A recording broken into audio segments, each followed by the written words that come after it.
ಕಂದ ಕೇಳು ಲವನು ಮನಗೆ ಬಂದ ಹಯವ ಕುಂದ ಕುಂದು ಕಂದ ಕೇಳು ಲವನು ಮನಗೆ ಬಂದ ಹಯವ ನಂದ ಕಂದೋ ಕಟ್ಟಲು ಸುದ್ದಿ ಮುಟ್ಟಲು ಸುದ್ದಿ ಮುಟ್ಟಲು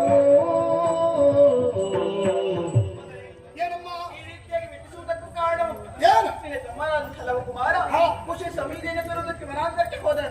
ಆಮೇಲೆ ಒಂದು ಅದ್ದುರಾಶ್ವವನ್ನು ಕಂಡನು. ಆಮೇಲೆ ಆ ದುರ್ಗದ ಹಣೆಯಲ್ಲಿ ಒಂದು ಒಕ್ಕಣಿಕೆ ಇತ್ತು. ಏನಂತೆ? ಬಲ ಇದ್ದವರು ಗಟ್ಟಿ ಕಾದಾಡಬೇಕು, ಬಲಹೀನರಾದವರು ಕಪ್ಪ ಕಾಣಿಕೆಯನ್ನು ಕೊಟ್ಟು ಶರಣಾಗಬೇಕು ಎನ್ನುವ ಹಾಗೆ. ಅದನ್ನು ನೋಡಿದ್ರೆ ತಮ್ಮ ಏನ್ ಮಾಡ್ದ? ಮಗನೇ, ನಿನ್ನ ತಮ್ಮ ಆ ಕುದುರೆಯನ್ನು ಕಟ್ಟಿದ್ದಂತೆ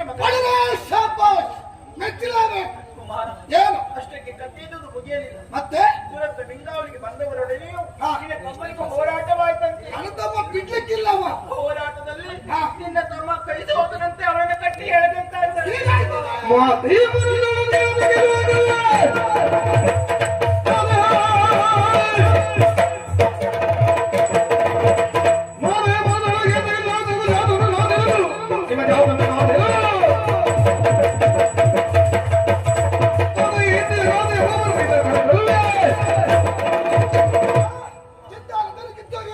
ಈಗ ನನ್ನ ತಮ್ಮನನ್ನು ಕರ ಕಟ್ಟಿಕೊಂಡು ಹೇಳ್ಕೊಂಡು ಹೋಗ್ತಾ ಇದ್ದಾರೆ ಅಂತಾರೆ.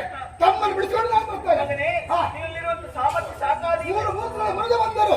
ಯೋಚಿಸುವ ನಾನಲ್ಲ, ನಿಮ್ಮ ಮಗನ ಪರಾಕ್ರಮ ಎಷ್ಟು ಏನು ಅಂತ ತೋರಿಸಿಕೊಡ್ತೇನೆ. ಬಹಳ ಸಂತೋಷವಾಯಿತು.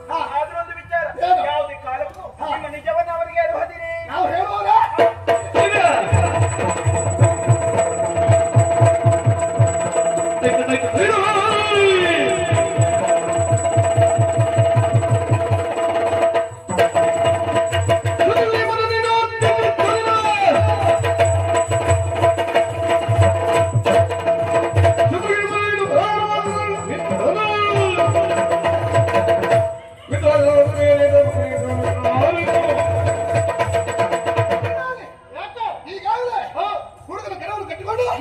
ಎಳ್ಕೊಂಡು ಹೋಗ್ತಾ ಇದ್ದೀರಿ. ಮಾಡಿದ ತಪ್ಪಿಗೆ ತಕ್ಕ ಶಿಕ್ಷೆಯನ್ನು ಕೊಟ್ಟಿದ್ದೇನೆ. ಶತ್ರುಘ್ನ ಎಂಬವರು ನೀನು. ನಾನೇ ಆದ್ರೆ ಏನಂತೆ?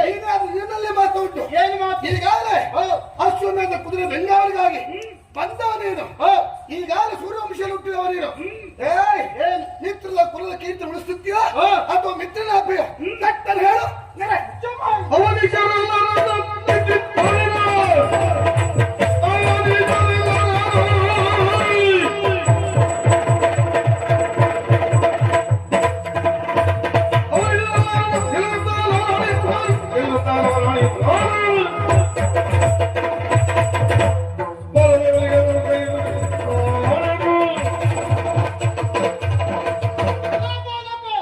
ಬಂದವನ ಬಿಕ್ಕದ ಮಾತನ್ನಾಡುತ್ತೋ ನಿನಗೆ ಎಷ್ಟು ಉಂಟು?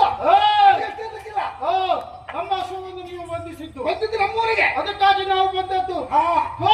ಏನು? ನಿನ್ನಂತಹ ಸಾಮಾನ್ಯ ಬಾಲಕನನ್ನು ಸೋಲಿಸುವುದು ನಮಗೆ ಯಾವ ಘಟ್ಟವಲ್ಲ. ಹೌದಾ? ನಾವು ಎಂತೆಂತ ರಸಮುಕ್ಕಳ ಗುಡ್ಡದಿಂದ ಗುಡ್ಡಾಟ ಎಷ್ಟೇನು? ತಲೆಯನ್ನ ಮೆಟ್ಟಿ ಕಪ್ಪ ಕಾಣಿಕೆಯನ್ನು ಸೆಳೆದಿದ್ದೇವೆ. ತಲೆಮೆಟ್ಟದೆಯಾ? ನಮ್ಮ ತಲೆಮೆಟ್ಟದು ಬಂದ್ರೆ ತಲೆ ಎತ್ತಿದವರು ತಲೆಯನ್ನು ಮೆಚ್ಚೇ ಬಿಡ್ತೇವೆ. ಹೌದಾ? ಹಾಗಂತ ನಾನು ಸಾಮಾನ್ಯದವನಲ್ಲ. ಅಸಾಮಾನ್ಯವಾದಂತಹ ಕಾಯಕವನ್ನು ಎಸಗಿದವನು. ಹೌದಾ? ಇನ್ನೊಂದು ಸಮಯದಲ್ಲಿ ಲವಣಾಸುರನಂತಹ ದಾನವನನ್ನು ಒಂದು ಮುಗಿಸಿ ಲವಣ